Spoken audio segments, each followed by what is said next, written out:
Hello and welcome to Geeks Assembled. We are the super fans, or mostly fans. Today we're going to review a very interesting movie, and I mean that in a good and bad way. That was also a Walt Disney movie, but this is in the 80s. And it's right after Mac and Me, which is also agreed to be a terrible movie, and E.T. as well, from that other famous studio and director. And we have from America, from the Northeast, we have myself and Susan with the art in the background here. And we have Lee from Hull over in the United Kingdom, England. Yes, yes, yes, you. Okay, so what do we think of this movie? Do we want to give a history on it? Do we want to mention that it was also directed by a person that also did a lot of Starsky and Hutch episodes in the 70s on ABC? The fact that the person who does the computer voice of this neck here is Pee Wee Herman, otherwise known as Paul Rubens, before he became really famous for his Pee Wee Herman persona, and other famous people that were in this movie as well, including Sarah Jessica Parker, who was coming off of Square Pegs, and other famous people in this movie. Shoot it over to Lee. Yeah. What do you have to say about this movie, Lee? Well, I like it. It doesn't tax your brain. You don't have to overthink the plot. It's a simple plot. It's an enjoyable, cute movie. Really well done. And you say Paul Rubens' voice is brilliant in this. Is it Max? Is it Max? But he's credited as Paul Mall on this one. I don't know why. But yeah, all in all, well acted. The puppetry in this is a little bit dated with the little puppets, but it's a fun movie. And the effects are quite good in this for 1986. And it doesn't dip. It sort of doesn't drag the story. The story goes along, and it makes you want to watch it. You want to find out, hold on, where's he been for 8 years? 1 minute he's, looking, searching for his little brother. Next minute he's woken up 8 years later, and you think, well, what's going on here? It's a good little story. The story is really well written. So, yeah, that's my opening thoughts. I enjoyed this. I think I saw this years ago. This is the only second time I've seen this. Wow. So it was good to sit down and rewatch it. For you? Okay, Susan, what did you think of the movie? Well, I thought it was really cute. I thought that the story of the boy was interesting. I thought the story of the ship was interesting. I loved that it was kind of like, quickly, send this ship to Cape Canaveral, ship it off to Cape Canaveral, and then the kid had to be reunited with the ship, and so the ship itself had a personality, and the ship's personality was quite cute. It had it started off very computerized sounding, very normal sounding, and quickly sped off into the realm of giggles, of the Paul Rubens giggles, and like those were hilarious. And then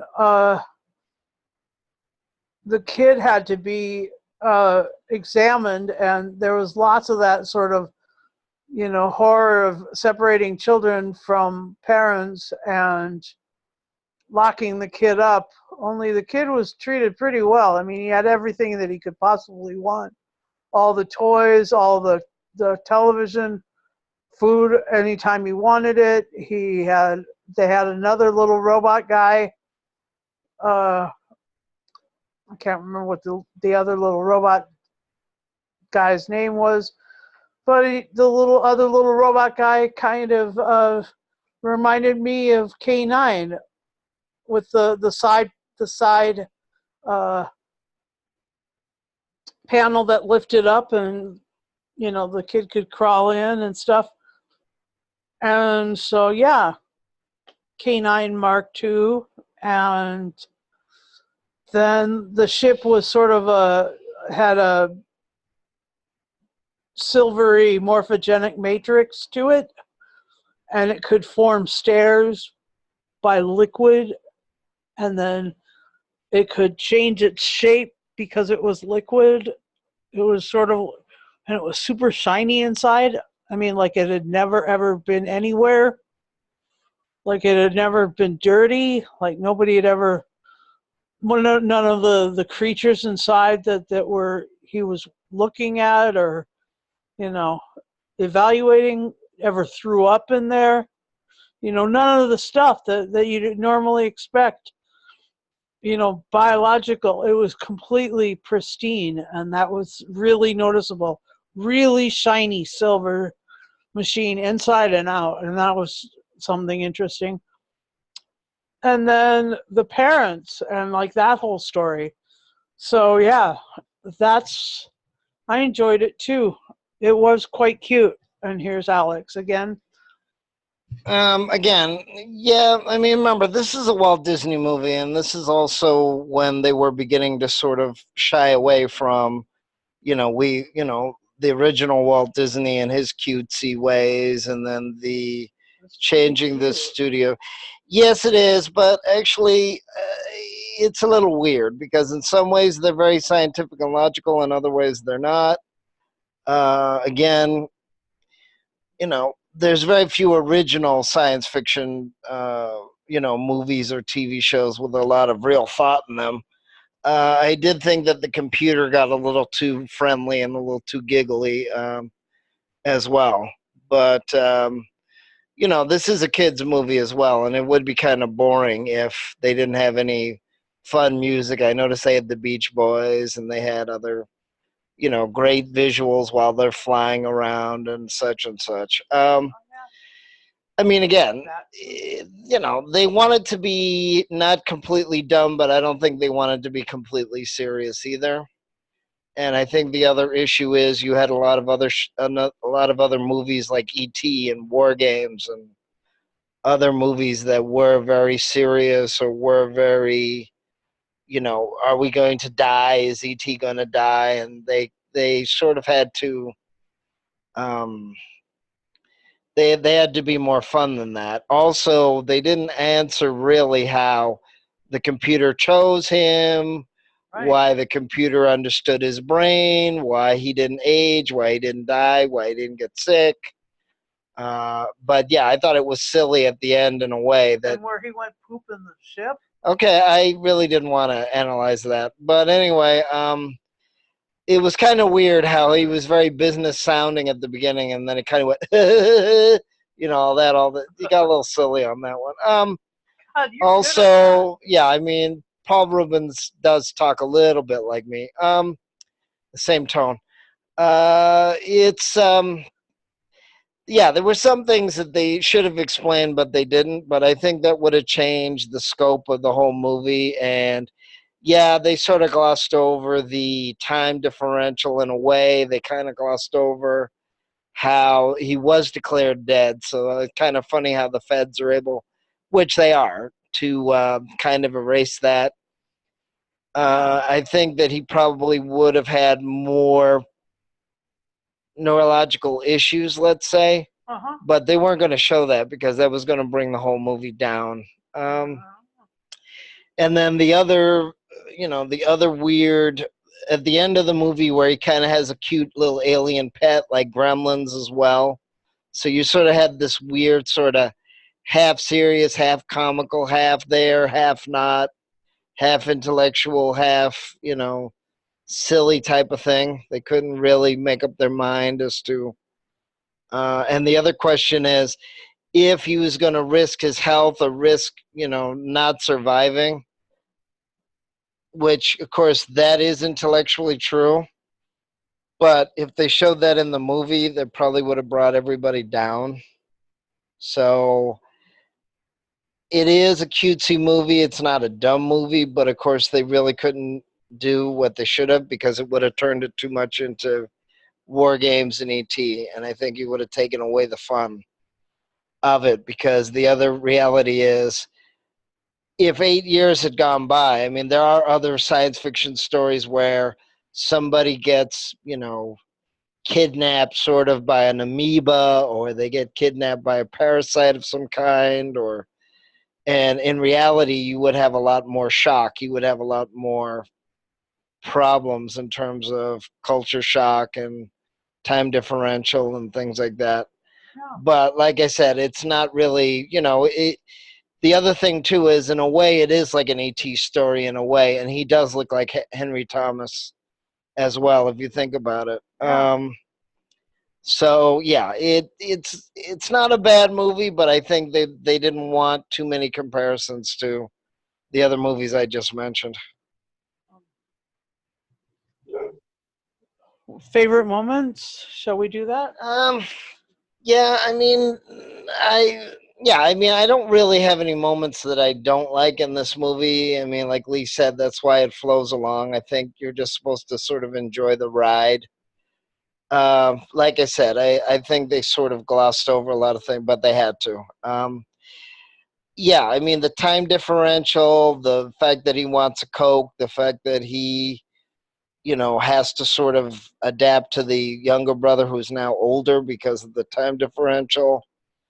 Um, there was a lot of other things that glossed over, like the fact that he didn't seem to have a lot of social skills, the fact that they sort of brought up again the geek part. So, like I said, I think they sort of tiptoed around a lot of things. But like I said, there could have been a lot of there were a lot worse movies than that. I don't have favorite moments. I can say it's tolerable. Okay, Lee, go ahead. Well, as Susan mentioned, the design of the inside of the ship is just awesome. It is brilliantly well designed, and the character of Max is brilliant. You do have the serious one, and then all of a sudden, when he tries to get the information out of the kid's head, it sort of affects him, and he sort of turns into a giggling machine, which it brings the fun into the part of it. It's a fun movie, and as I say, you don't have to worry about the time differential and stuff like that. As I say, it's just there for fun. It's just he wants to go home. He wants to go home to as it was. I mean, one of the scenes in it where where he stops off at the garage. He wants to, can I use your phone, sort of thing. And then the guy at the garage says he just wanted to phone home. Uh-huh. A little nod to ET there. But yeah, I just say it's as it's been said, it's a cutesy, fun movie. And this is for any age. It could be for kids, it could be for grown-ups. This movie, and it's good to see. What's the actress's name? I'm just looking on the back now. Veronica Cartwright. Yeah. I mean, she's well known for another sci-fi movie. Do you know which one that is, kids? Let us know. I'm sure it's Alien. Oh, really? I'm sure she was one of the crew. I think you're probably right about that. Mm-hmm. I'm positive it is. But there again, I could be wrong, and I've just made a fool of myself. Who knows? I usually leaving the fool, making a fool of myself to Susan, but this time it could be me. All right. But no, I say it's good. I mean, seeing the effects in it as well are pretty damn good for 1986. So I mean, I like the way as well. He doesn't believe that time has gone on. When all his parents are older, his younger brother's older and taller than him. And he didn't find out until for a while that it was 1986. He just didn't know what was going on, which was that was well played out. So yeah, good movie, fun movie. As Alex mentioned, the word fun. It's a fun movie. Over to you. So I guess my favorite moment was because it went from, you know, him. The character said that he had just seen the Bee Gees, and then he was watching MTV, and Blamage was on, and Blamage I don't even remember, which was amazing because I remember pretty much watching MTV 24 hours a day, 7 days a week when it first came out. I was pretty much riveted to it, except for when I was doing something else like school or something. But yeah, I enjoyed the part where, like Lee said, where the guy stops and um, asks for some quarters to call and then, you know, he phoned home. I thought that was cute. I thought that it was fun that the kids wanted to get in the spaceship. They were all like checking it out and stuff. And I also liked the part in NASA where um,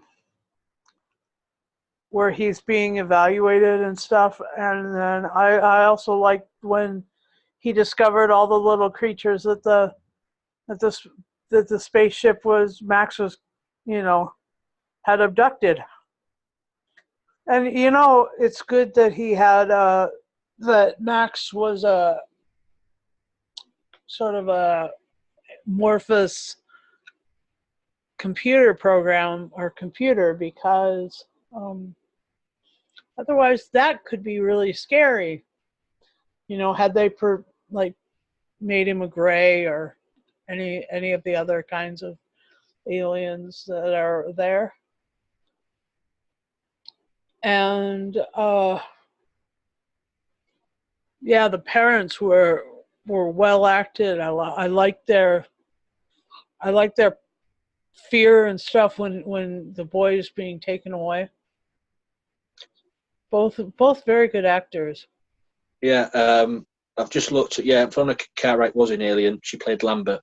Okay, and what was the name of the guy who played her husband in this?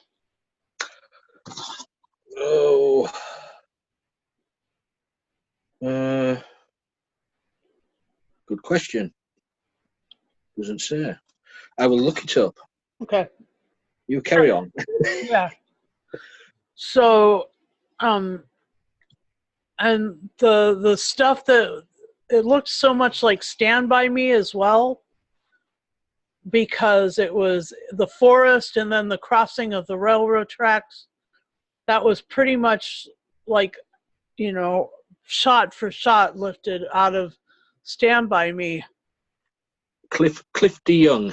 Cliff DeYoung. Oh, that's right. I thought when it said DeYoung that he was the guy who was in Styx, but that's not the same one. But also you had Howard Hesseman. And Dr. Howard Hesseman, that's right. Well-known actor in his day. Yep, from WKRP in Cincinnati. And thanks for reminding me about Blancmange in this movie. One of my favourite bands. Got every album by him. Blancmange, you really do? You really love them? I've got every album. I've got every album right up to date because they're still releasing albums now. Oh, you've got to be kidding me! And here's me, never heard of them. All right. Well, it's amazing what you find out in these geeky movies. Well, there was big in the UK. So mostly didn't make it in the US, but you know, okay, it happened that way. Okay, and so back over to you, Alex. Okay, yeah. If you want a lot of pulp references, Howard Hesseman, not only WKRP but One Day at a Time. The original, not the Latin version. You have Head of the Class before he was replaced by Billy Colony. There's a lot of other famous people. You have Sarah Jessica Parker, not only from Square Pegs, but Sex and the City. So you have a lot of pop culture references. You have Pee Wee Herman, but he doesn't use his name. And he was also in Buffy and the Vampire Slayer as well. So the original movie. So I mean, again, the other issue with all these is some of these don't wear well. This movie's okay in certain terms of wearing well, and then the other issue is, you know, not every movie's going to make it on DVD. Not every movie is going to be, you know, VCR. And you also have to remember that this was the 80s as well. So it wasn't until the 90s that they changed again. Of course, they're still talking about a remake. Again, stop with the remakes. There's no reason for it. They're still talking about it. It hasn't been done. Again, too, most of the people that were in this cast have done pretty well. Unfortunately, the kid star has not done well. He's not doing too well, unfortunately. Yeah, he should have been in another movie of a similar type. He was in Murder, She Wrote, and a couple other famous shows from the mid '80s. And again, it's not a bad movie. My parents actually like this movie a lot, and it is a little better than The Neverending Story, which I did not like. But again, I appreciate that they were trying to do something new and they were trying to, you know, evolve and advance and things like that. I'm more of a TV fan anyway. But yeah, I mean, it's a good movie. It's a cult movie. It is interesting. All the styles that they have. Are you gonna rate it? Yeah, I'll give this a 7. Would you ask Lee then? Yeah, go ahead, Lee. What do you think of this movie? What would you rate it? Well, I enjoyed it. And as well, it still feels fresh. Oh. I mean, it's not dated. You know, it hasn't dated itself. It still feels fresh. I'm gonna give it 8.5. That's a good score for me. So, you know, compliance. Got to get that in. Compliance. Yeah. Well, I will give this. I'll give this a 9. Not bad. Yeah, I'll give it an 8.5. It was worth it. Boy, yeah. So, Lee, would you like to finish out this cast for us? Yes, I will, seeing as we've lost the host. Yeah. We'd like to thank you guys for sitting down talking about Flight of the Navigator. And you guys out there, if you are crazy enough to sit down and watch our videos, you know, thank you for doing that. You know, please leave a comment below. Yeah, thumbs up, as Susan's showing us how to do it. A thumbs up. You'll find us on Twitter, Facebook, Instagram. We're all over the place. We're like a nasty rash. You can't get rid of it. But if you want to be in our group and do this, what we do on a sort of a regular weekly basis, get in touch, leave a message, and see if we can get you on. Because we talk about anything, movies, TV. We do even audio dramas, which Susan likes to host. So if you want to be on it, just drop us a line and we'll fit you in. We'll horn you in. So until next time, we'll be seeing you.